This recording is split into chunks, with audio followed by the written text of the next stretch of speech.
Halo teman-teman semuanya, kembali lagi di podcast SMA Islam Terpadu Mutiara. Dan pada kesempatan kali ini kita kedatangan tamu yang sangat luar biasa, salah satu anak berprestasi dari Kota Duri. Dan juga bintang tamu kita pada kali ini juga merupakan seorang edu content creator yang sering bagi tips dan trik di sosial medianya. Dan juga bintang tamu kita pada hari ini teman-teman semua juga merupakan mahasiswa berprestasi di Universitas Gadjah Mada pada tahun 2020. Dan juga pada kali ini bintang tamu kita juga sedang berkuliah menempuh pendidikan Magister S2 di Imperial College London di Inggris. Salah satu kampus yang bergengsi di dunia dengan beasiswa LPDP dari Kementerian Keuangan. Oke, mari kita sambut teman-teman semua bintang tamu kita pada hari ini, Kak Hadis Hendrik. Boleh. Oke, halo semua teman-teman, kenalin aku Haris. Thank you so much Zikra udah ngenalin semua, jadi kenalin lagi nama aku Haris. Oke, kira-kira nih Kak Haris, karena sekarang sedang menempuh S2 ya, di mana Kak, kalau boleh tahu? Di Imperial College London, Imperial College Business School. Oke, karena sekarang kuliah nih berarti sekarang lagi libur ya Kak ya? Nggak libur sih, cuma sekarang lagi ada summer project. Oh begitu, kira-kira itu tuh gimana sih Kak? Summer project itu kayak kalau di Inggris, UK, itu kita disuruh milih untuk menyelesaikan kuliah kita. Entah itu tesis, consulting project, atau work placement. Kebetulan karena aku dapat kerja offer di Jakarta, jadi aku harus balik, gitu. Oke Kak Aris, dengan pengalaman Kak Aris yang sekarang nih, dengan sejuta pengalaman ya Kak, tentu sudah dimulai dari jenjang sekolah, terutama SMA nih Kak. Yep. Boleh dong Kak, kira-kira masa SMA apa nih yang paling memorable bagi Kakak? Oke, kalau ditanya masa SMA yang paling memorable, I would say SMA tuh masa-masa kita transformasi diri ya. Jadi kayak kita cari jati diri, apalagi kita nentuin masa depan kita akan seperti apa. Kalau ditanya memorable, I think spending time sama teman-teman sih. Karena juga waktu SMA aku juga lumayan aktif berorganisasi, aku juga ikut lomba, aku part of tim debatnya SMA 2. Jadi sana kita belajar, dari sana aku belajar critical thinking, kompetisi, dan lain sebagainya. I think that it was one of the most memorable experience. Oke, ngomong-ngomong soal lomba nih ya Kak Aris ya, tentu kita tahu ya Kak Aris ini udah mendapatkan 100 lebih penghargaan baik dalam ataupun luar negeri nih Kak. Semasa SMA ada nggak sih Kak lomba-lomba yang sering Kak Aris ikut? Aku debat, jadi Debat, ya? kalau ya banyak lomba-lomba debat yang pernah aku ikutin, tapi itu nggak pernah menang kalau di SMA. Ya jadi kalau ditanya lomba apa yang paling aku suka ikutin, debat sama OSN. Aku nggak tahu namanya sekarang apa. Dulu tuh di SMA tuh kebumian, aku di bagian kebumian. Ya, benar banget ya teman-teman semua. Kalau dari cerita Kak Aris tadi yang katanya tidak pernah menang ya Kak ya.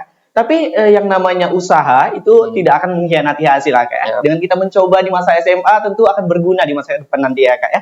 Kak Aris nih ya, tadi kan kita sudah berbicara mengenai lomba. Dan ternyata di lomba tuh Kak Aris sering kalah ya Kak ya. Nah, motivasi apa sih Kak yang membuat Kakak terus mencoba lagi walaupun sebelumnya terus kalah gitu? Gini, kalau misal dulu waktu SMA, tuh aku tuh ngerasa kayak nggak pernah menang. I feel like ada yang dinamakan kan kalau misalnya kita lomba debat kan is kind of subjective, karena di satu sisi kayak mewakili sekolah yang tidak, let's say lah misalnya kayak kalau kita lomba ke Riau, seberapa terkenal sih sekolah aku dulu gitu. Nah ketika aku di kuliah, alhamdulillahnya selama aku ikut lomba, aku malah kalah tuh sekali sama karir aku di lomba untuk kuliah. Jadi aku bisa dapetin kesimpulan bahwa tempat kamu yang mendukung kamu tuh akan membentuk kamu untuk lebih siap dan menghadapi kompetisi tersebut gitu. Oke teman-teman semua, dan juga Kak Adis, tentu waktu kita misalnya ngikutin lomba ataupun kegiatan di luar ya Kak, tentu pasti bakal dibina dan juga dibimbing oleh guru kita. Nah, Kak Adis pada saat mengikuti lomba ataupun di masa pelajaran di SMA deh, ada nggak sih guru yang paling Kak Adis sayang di masa SMA? Boleh dong cerita dikit gitu. Oke, susah nih karena udah berapa tahun yang lalu ya. Cuman aku ingat banget karena aku lumayan dekat sama salah satu guru aku yang ngajar bahasa Inggris, yang jadi pembimbing aku ketika kita lomba tuh kayak pembinanya English Club. Jadi dia ngebantu kita, ngebimbing kita. So I think that dia salah satu guru yang cukup memorable bagi aku sih, karena dia, aku ingat banget waktu SMA, aku masuk kelas 10, itu seminggu setelah MOS, dia tuh ngasih kepercayaan untuk aku jadi perwakilan SMA Negeri 2 Mandau, jadi tim debat ke kabupaten. pada saat itu karena dan itu komposisinya sama tim kakak-kakak senior pada saat itu. Jadi aku ngerasa kayak dia udah ngasih kepercayaan yang cukup luar biasa kan. Maksudnya kan guru untuk anak yang baru sekolah ya, baru 2 minggu di kelas. Jadi aku ngerasa tuh satu kepercayaan yang luar biasa yang memupuk confidence aku pada saat itu. Berarti seorang anak yang hebat tentu dicetak dari guru yang hebat juga. Yeah, I agree. Oke, Kak Haris, waktu di SMA nih, dulu tuh jurusan atau universitas apa sih Kak yang benar-benar Kakak pengen gitu? Oke. Jadi fun fact, aku tuh keterima SNPTN Kehutanan UGM. Tapi sebenarnya jauh di dalam hati tuh aku pengen banget di jurusan hukum Universitas Indonesia atau hukum UGM atau at least hukum Unpad. Karena aku memang passion banget di hukum, debat dan lain sebagainya. Jadi aku persiapan SBMPTN itu bukan saintek tapi sosum. Walaupun aku dari IPA pada saat itu. Tapi kalau dari Allahnya aku keterima di Kehutanan UGM. Dan sedihnya lagi, bukan sedih sih, maksudnya kita nggak diizinkan untuk ikut SBMPTN. Karena kalau misalnya kita ikut, ijazahku akan ditahan pada saat itu. Jadi kalau ditanya jurusan apa yang sampai saat ini bikin aku penasaran adalah jurusan hukum. Gitu. Oke, jurusan kehutanan ya Kak? Itu motivasi ngambil jurusan kehutanan itu apa sih Kak? Atau cuman ngefavoritin Pak Jokowi mungkin? Nah, tuh ini nggak maksud politik ya, tapi pada saat itu aku memang I was a very big fan of him, Pak Jokowi, karena kebetulan dia juga senior aku di kehutanan, tapi beda jurusan, dia teknologi sultan, aku silviculture. Aku juga pada saat itu ingin mendalami ilmu lingkungan dan ingin ngambil environmental sciences S2-nya pada saat itu. Ya, jadi kalau ditanya kenapa milih kehutanan, karena mungkin faktor eksternal dan internalnya seperti itu. Oke, UGM tuh teman-teman salah satu univ terbaik ya Kak ya di Indonesia. Ya. Kira-kira ada nggak sih Kak tantangan ataupun hambatan nih selama kuliah di Universitas UGM? Tantangannya banyak banget, apalagi kita kan datang dari anak daerah ya, apalagi kita dari kota Duri. Kalau misalnya kita cerita kamu dari mana, dari Duri, banyak yang nggak tahu. Jadi tantangan terbesarnya itu adalah bisa apa ya, menyamakan speed kita sama cara belajarnya orang-orang di Jawa. Dan ketika aku kuliah di UGM itu aku ngerasa there are a lot of opportunities yang kebuka bagi aku pribadi gitu, yang sebelumnya aku nggak dapetin ketika aku di Duri gitu. Jadi aku tantangan terbesarnya tuh ya menyamakan, karena kita istilahnya garis start kita tuh jauh di belakang dibanding teman-teman yang lain gitu. Jadi itu tantangan terbesarnya. Tapi menurut aku buat teman-teman yang datang dari daerah terus kuliah di kampus gede, sebenarnya nggak harus merasa tidak confidence, karena I believe that everyone has their own unique and potentials. Cuman gimana cara kita memaksimalkan itu aja. Dan itu yang aku gunain selama aku kuliah di UGM. Ketika aku MOS ospek, 2 minggu setelah ospek aku tuh udah ikut lomba pertama kali dan I was winning that competition. Jadi itu ngasih aku satu semangat gitu. Wow, luar biasa banget teman-teman semua. Oke, Kak Haris, kita tahu nih bahwa Kak Haris ini adalah mahasiswa berprestasi Universitas Gadjah Mada pada tahun 2020. Oke, apa sih Kak yang memotivasi Kakak untuk pilih untuk ngikutin mahasiswa berprestasi ini? Oke. Sebenarnya aku pingin jadi mapres ketika keterima masuk UGM 2017 itu aku udah cita-cita untuk jadi mapres. Karena mapres UGM tuh dia orasi ketika PPSMB, ospeknya mahasiswa baru. Itu kan mereka, aku ingat banget itu tuh dia juara 1 mapres nasional di tahun 2017. Dan itu ngasih inspirasi bagi aku, dan teman sebelah aku pada saat itu kayak nyolek aku, Riz, gue percaya nanti 3 tahun lagi lo bakalan jadi mapres UGM. Dan it was like a very magical words for me. Dan akhirnya aku memang mutusin aku mau jadi mapres. Aku nggak mau jadi mapres fakultas doang, aku pingin mapres universitas, apapun caranya pada saat itu. Dan alhamdulillahnya 2020 akhirnya wujud, dan itu adalah prestasi tertinggi kehutanan selama mapres UGM pernah digelar pada saat itu. Jadi aku ngerasa sangat senang bisa memberikan legasi bagi kehutanan pada saat itu. Keren banget teman-teman semua. Boleh dong Kak Aris bagi tips nih untuk penonton kita nih, gimana sih proses Kak Aris untuk mencapai mahasiswa berprestasi? Oke, fun fact aja, aku jadi mapres itu aku konsul psikolog 2 kali. Karena pada saat itu aku dapat beban pressure dari fakultas. Sebenarnya sebelumnya tuh perwakilan kehutanan nggak pernah dikasih target, kamu minimal harus di 3 besar. Dan aku pada saat itu diberi target 3 besar, dan itu was like, kan logikanya ini nggak pernah masuk 3 besar terus dikasih pressure untuk masuk 3 besar, dan itu salah satu titik poin yang bikin aku stressful banget. Ada di momen aku semangat banget, ada di momen aku kayak down banget, so aku konsul psikolog 2 kali, untungnya dari UGM provide itu. Jadi proses untuk bisa jadi mahasiswa berprestasi itu yang paling penting yang aku rasain adalah perseverance ya. Karena semua orang hebat, tapi nggak semua orang bisa menjaga semangatnya. Kayak ketika kita masuk kuliah pertama kali, orang semua menggebu-gebu pengen IPK sempurna, mapres, organisasi, tapi nggak semua berhasil untuk mempertahankan semangat itu. Dan itu yang aku rasa yang ada di diri aku mempertahankan ambisi aku belajar dan jangan pernah malu untuk bertanya ke orang-orang. Aku tuh sering banget nge-DM senior aku pada saat itu di UGM, bahkan aku nggak kenal mereka, aku DM satu-satu, Kak gimana cara jadi mapres, aku belajar dari mereka. Karena aku selalu percaya setiap orang itu bisa jadi guru dan murid bagi orang lain di saat yang bersamaan. Oke, Kak Aris. Berarti Kak Aris menjadi mapres ini first time ya, Kak? Percobaan pertama ya? Iya, karena memang di UGM itu kita cuma boleh sekali seumur hidup. Oh gitu ya, Kak ya? Oke, kira-kira nih Kak, benefit apa sih Kak yang Kakak dapatkan setelah menjadi mahasiswa berprestasi? Banyak banget. Benefit yang paling utama adalah aku jadi ngerasa my voice itu tuh lebih kedengar sama orang-orang. Itu yang pertama. Yang kedua adalah I got many opportunities untuk ditawarin ngisi-ngisi pembicara di berbagai kampus, sekolah, fakultas di UGM atau di beberapa platform lainnya. Jadi itu benefit yang luar biasa. Dan terakhir mungkin benefit yang luar biasanya adalah aku jadi belajar cara mengukur diri aku, kemampuan aku, dan belajar dari orang-orang di sekitar aku. Networking. Kak Aris nih, kita juga dapat informasi nih Kak. Ternyata Kak Aris ini juga seorang penerima beasiswa LPDP dari Kementerian Keuangan nih Kak. Oke Kak, kira-kira sebenarnya apa sih motivasi Kakak untuk mendapatkan beasiswa? Aku tuh pingin beasiswa LPDP tuh sejak kelas 2 SMA. Jadi aku tuh dari kelas 2 SMA tuh aku tuh udah nargetin ke diri aku harus kuliah di luar negeri apapun caranya.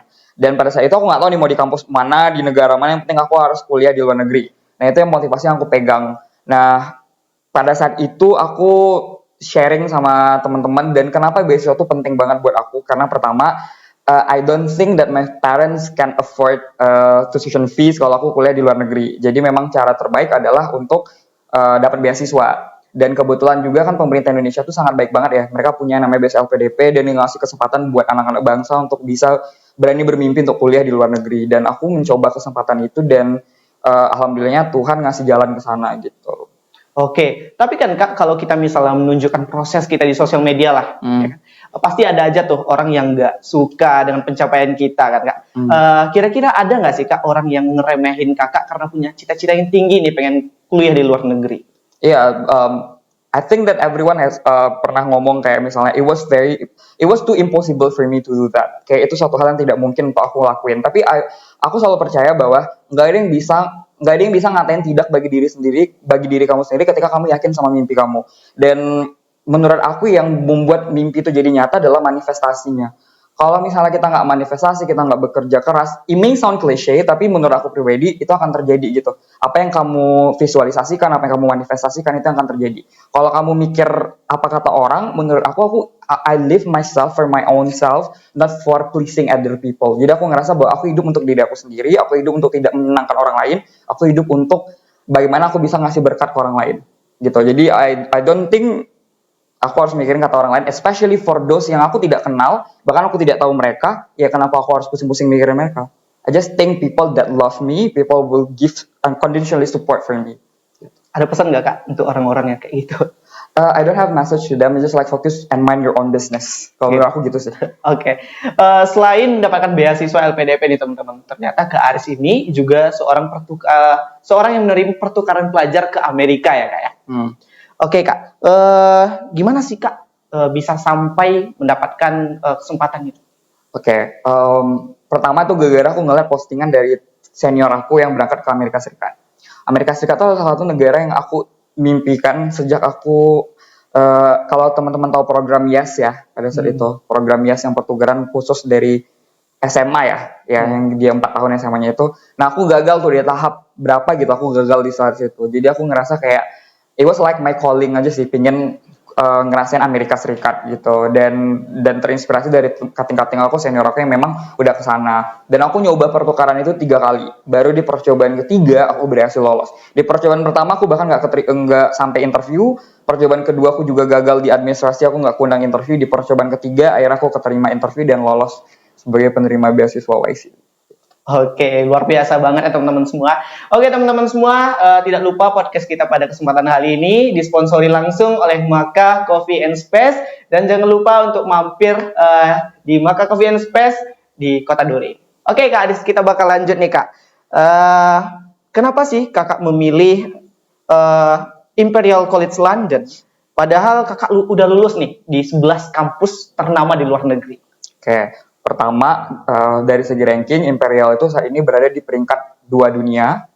Jadi itu kampus yang paling tinggi rankingnya yang aku dapetin. Jadi yang kedua adalah Imperial itu terkenal dengan research-nya. Jadi kalau misalnya di Imperial itu kita belajar itu, karena Imperial itu cuma berbasis STEM sama bisnis doang. Jadi memang aku fokusnya tuh ke bisnis. Terus yang ketiga adalah di situ ada mata kuliah yang aku tuh di SILPDP aku ngangkat yang namanya tuh Digital Literacy dan Digital Transformation. Dan di Imperial itu ada satu matkul yang ngejelasin tentang itu, sama belajar tentang venture capital. Karena aku ngembangin startup aku sendiri sama teman-teman yaitu deaf people untuk empower deaf people, dan di sana tuh ada namanya mata kuliah venture capital. Dan Imperial tuh kalau lokasinya di London juga. Aku emang lebih suka kota besar dibanding kayak misalnya kota kecil. Jadi aku ngerasa kayak aku lebih suka di London, dan London tuh bener-bener kayak kotanya tuh secara kehidupan, secara wisata dan lain sebagainya juga menarik. Jadi dari 4 konsiderasi itu aku ngerasa bahwa Imperial College London yang terbaik buat aku. Oke, sepertinya nih teman-teman, mata kuliah yang disebutkan Kak Adis tadi mungkin terdengar sedikit asing nih bagi kita ya teman-teman. Boleh dong Kak di-spill dulu, dijelasin dikit gitu. Venture capital itu mata kuliah kayak kalau kita punya startup, gimana cara startup kita tuh bisa diinvestasi sama investor. Nah, di situ di Imperial itu kita Imperial itu adalah pusat bisnisnya di London. Jadi tuh kayak misalnya kita event itu datang, terus nanti mereka akan ngasih investasi, dan investasinya itu banyak banget. Kayak kemarin tuh aku dapat pendanaan dari Imperial tuh 5.000 pound sterling atau sekitar 100 juta itu di salah satu lomba. Terus juga aku kemarin juga dapat lagi dan itu in total aku bisa dapat sampai 10.000 pound sterling at that time, dan itu dibantu sama Imperial. Jadi aku ngerasa kayak koneksinya, nah itu belajar dari venture capital tadi. Gimana kamu bisa ngebuat startup kamu itu bisa diinvestasiin sama si investor. Entah itu angel investor atau mau masuk ke seed funding kayak gitu-gitu. Jadi istilah startup gitu. Jadi begitu ya teman-teman semua. Oke, Kak Aris, pasti nih untuk mencapai beasiswa tersebut dan juga keterima nih di 11 kampus terbaik di dunia nih Kak. Apa sih tantangan terberat Kakak untuk mencapai titik itu? Pertama adalah bagi waktu, karena pada saat itu aku persiapan kuliah itu sambil kerja. Aku kerja di Tokopedia, ya e-commerce itu kan pasti tahulah beban kerja seperti apa. Dan itu aku harus belajar IELTS juga. Jadi aku ingat banget dulu tuh aku kerja dari jam 9 pagi sampai jam 5 sore, terus aku istirahat jam 8 sampai jam 10 aku les IELTS. Jam 12 sampai jam 2 malam itu aku belajar IELTS mandiri. Jadi itu aku dilakuin full 1 bulan. Kayak gitu. Jadi membagi waktu, balancing the time itu yang paling challenges. Yang kedua adalah even though kamu dapat beasiswa LPDP, kamu harus nyiapin uang untuk persiapan LPDP gitu. Kayak misal persiapan kampusnya, keberangkatan dan lain sebagainya itu kan sifatnya reimburse ya dari pihak LPDP. Itu juga perlu dipikirin dan itu cukup memakan biaya juga pada saat itu. Terus yang ketiga adalah persiapan mental, karena kuliah di luar negeri itu tidak seindah apa yang terlihat di sosial media. Karena bahkan ada challenge-nya, apalagi misalnya kita yang dari tropis itu menghadapi musim dingin, ada yang dikenal namanya winter depressions, nah itu juga harus kalian persiapan secara mental untuk kuliah, dan itu tantangan-tantangan ketika pada saat itu. Oke, berat banget ya Kak berarti ya tantangannya? Ya, berat juga enggak, tapi ya so-so lah. Oke, berarti selama kita menghadapi tantangan ya Kak, pasti ada motivasi di belakang itu. Boleh dong Kak, diceritakan apa yang memotivasi Kakak? Well, I think my biggest motivation is my parents ya, papa sama mama, karena they always support me dan mereka yang encourage aku untuk kuliah di luar negeri. Kayak papa itu memang pingin banget anaknya kuliah di luar negeri. Jadi aku ngerasa biggest motivation ya papa sama mama aku sih. Oke, Kak Aris. Kira-kira nih Kak, Kakak setelah tamat ya di S2 di Imperial College London, kira-kira bakal kerja di luar negeri atau balik ke Indonesia, kembali ke orang tua gitu? Balik sih, karena BSL PDP harus mengabdi 3 tahun. Oh, iya. Jadi aku Rencana aku sih aku bakalan 3 tahun akan mengabdi di Indonesia. Setelah itu aku nggak tahu apakah aku akan stay di Indonesia atau tidak, tapi yang jelas 18 bulan ini aku bakalan kerja di Mastercard, aku di Jakarta, tapi 18 bulan setelah itu aku bakalan penempatan di Singapura, jadi aku bakalan kerja di Mastercard Singapura. Cuman aku belum tahu apakah itu nanti di ACC sama LPDP, cuman let's see what happens next aja sih. Oke, Kak Aris nih, jika bisa memilih nih ya, Kak Aris tadi kan dari di S1-nya di UGM itu jurusan kehutanan, dan juga di S2-nya itu jurusan apa? Innovation Entrepreneurship Management. Oh, berarti lebih ke manajemen ataupun bisnis gitu. Kalau ditawarkan menjadi menteri nih, kira-kira bakal milih jadi menteri apa, Kak? I think Ministry of Education, karena aku punya yayasan atau lembaga yang fokus di pendidikan namanya Lensa Pendidikan Indonesia. Itu yang ngebawa aku juga ke US melalui Lensa Pendidikan itu. Aku ngerasa kayak menteri pendidikan itu harus seseorang yang tahu akar rumput. Aku tidak akar rumput karena kalau misalnya menteri sekedar lulusan luar negeri tapi dia tidak paham tentang grassroots, ya kebijakannya hanya berfokus pada business oriented. Dan itu yang terasa saat ini. I don't want to bring a politics here, cuman aku ngerasa kayak pendidikan saat ini tuh terlalu dikomersialisasikan. Jadi I really want to change that if aku privilege enough to get the opportunity. Yep. Ya tentunya jabatannya relevan lah ya kayak dengan jurusan kita, bukannya S1 pendidikan ilmu sosial malah jadi kominfo. Oke, Kak Aris, jika kembali nih ke sekolah, Kak, siapa orang yang pengen kali Kakak temui gitu? Siapa? Mungkin teman-teman aku kali ya, teman-teman yang udah lama nggak bertemu, karena aku ngerasa masa-masa SMA aku masa-masa yang sangat luar biasa. Aku punya banyak teman yang aku kenal, sahabat, jadi kayak kalau misalnya mau back ke sana lagi, aku ngerasa kayak ketemu mereka karena mengulang-ulang masa-masa ketika SMA. Oke, Kak Aris nih dari kita mendengarkan cerita Kak Aris tadi penuh dengan tantangan dan juga motivasi. Nah, kira-kira setelah selesai nih di S2 nantinya, bakal lanjut pilih S3 atau mulai kehidupan berkeluarga? Aku ngerasa kayak itu karena aku juga nggak mau S3, tapi I don't think that at the moment I'm ready to take new journey on building a family. I can answer mungkin lanjut S3. Probably. Kira-kira nanti di S3 bakal ambil jurusan apa, Kak? Aku mau ngambil PhD di Innovation and Strategy. Gitu kalau dikasih kesempatan, karena aku ngelihat aku pengennya S3 aku tuh nanti kalau misalnya aku mau S3 di Harvard atau di MIT, fokusnya di PhD Innovation and Strategy. Gitu. Jika lo bisa memilih nih, Kak, milih jadi dosen atau jadi kepala sekolah? Aduh, mana tahu nih dapat tawaran dari sekolah asal Kak Aris, ditawarin jadi capsek, nerima atau enggak tuh?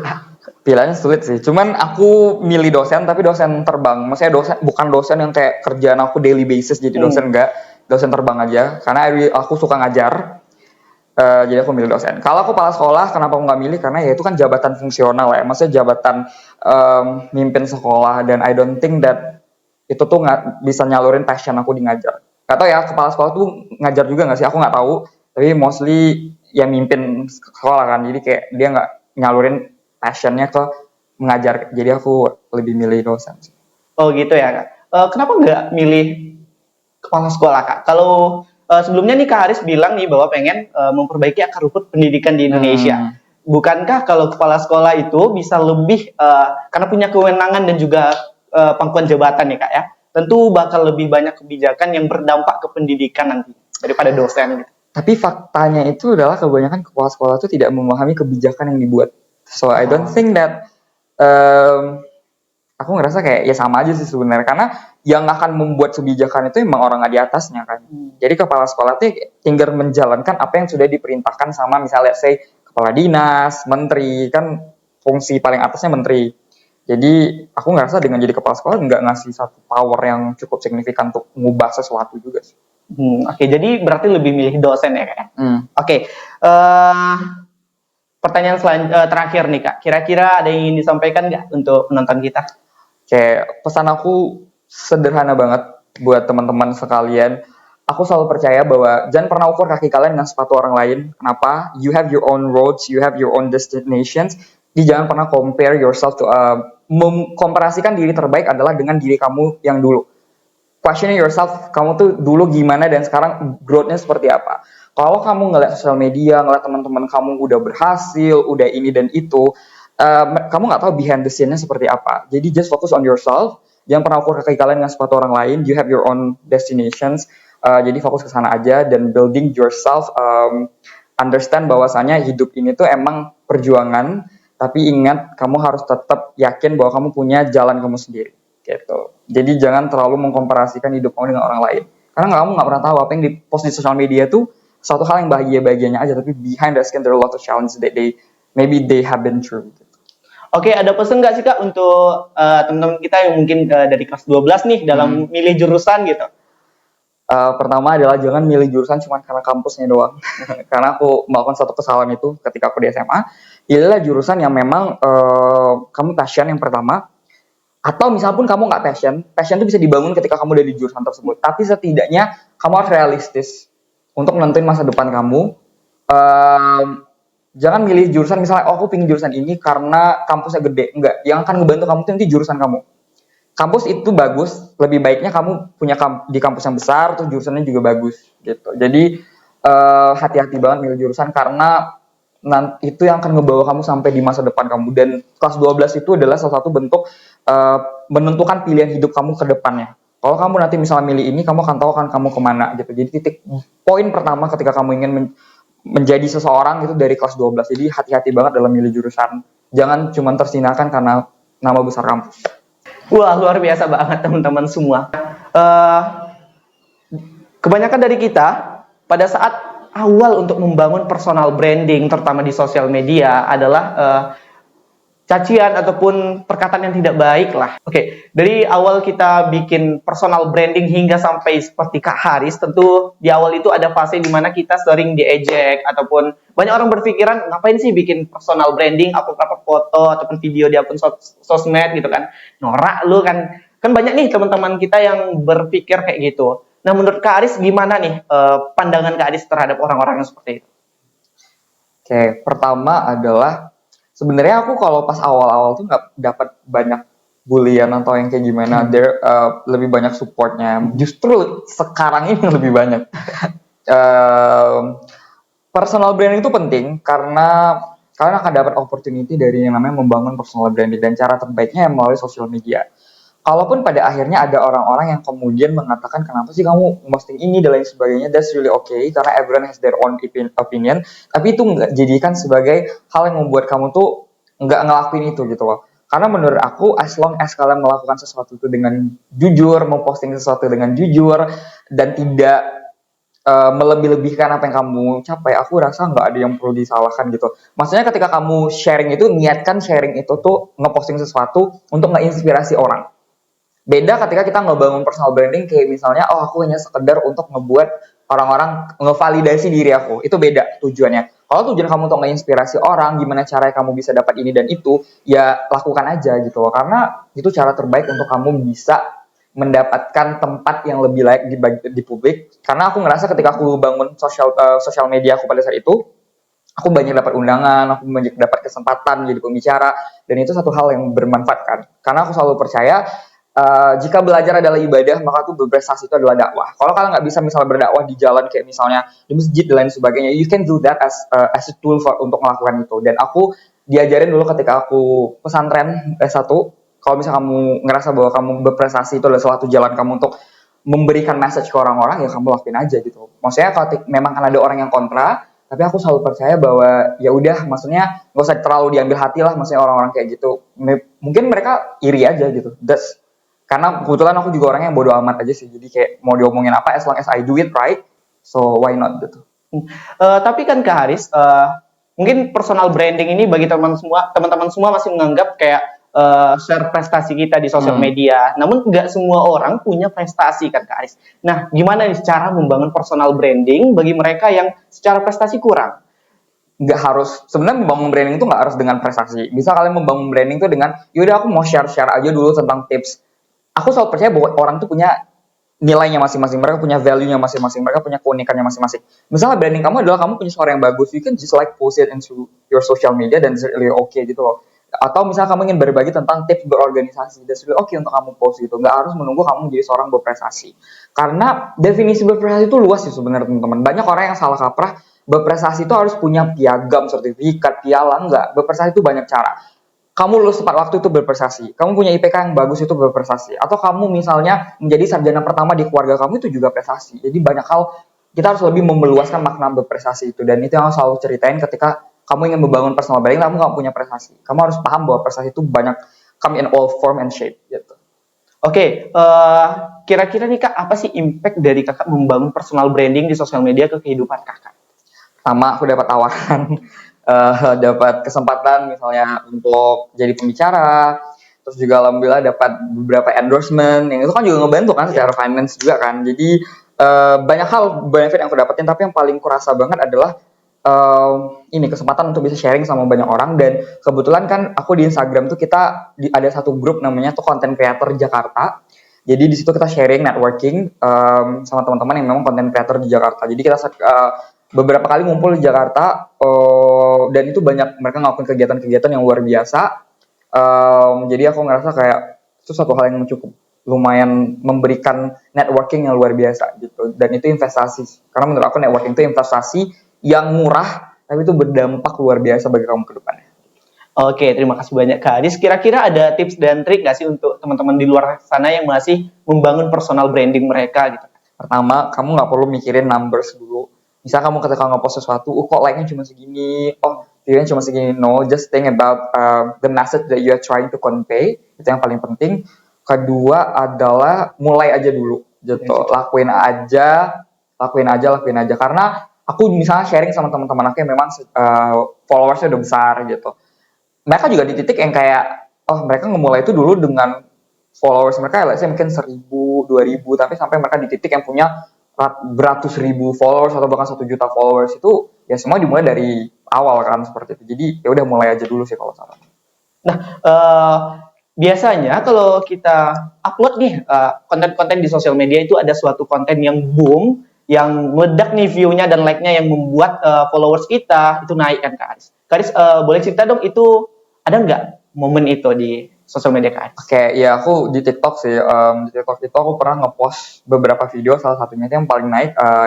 Alhamdulillah ditonton 2 juta views pada saat itu tentang tips interview LPDP. Jadi aku sharing pada saat itu aku dapat nilai interview LPDP aku itu adalah 973 dari total nilai maksimalnya 1000. Jadi aku dapat nilai segitu dan aku sharing gimana caranya aku bisa dapat nilai interview LPDP yang hampir sempurna, dan itu alhamdulillah mendapatkan respon yang luar biasa dari teman-teman sekalian gitu, dan sampai ditonton 2 juta views pada saat itu di TikTok. Ya itu sih. Kalau dari Instagram, aku emang udah ngebangun Instagram itu sejak aku titik baliknya tuh ketika aku juara Mapres UGM pada saat itu. Jadi alhamdulillah punya respon yang luar biasa dari teman-teman sekalian gitu. Jadi ya itu titik awalnya pada saat itu. Oke, bagi teman-teman yang kepo nih dengan TikTok dan juga Instagramnya Kak Aris, boleh cek deskripsi video kita ya. Oke, terima kasih banyak Kak Aris Hendrik atas waktu yang diberikan. Gak kerasa nih teman-teman semua, kita udah di penghujung acara pada podcast SMA Islam Terpadu Mutiara pada kesempatan kali ini. Terima kasih banyak Kak Aris atas waktunya. Thank you so much teman-teman udah mengundang juga, such an honor for me. Oke, sampai jumpa lagi teman-teman semua di podcast SMA Islam Terpadu Mutiara di episode-episode selanjutnya. See you next time.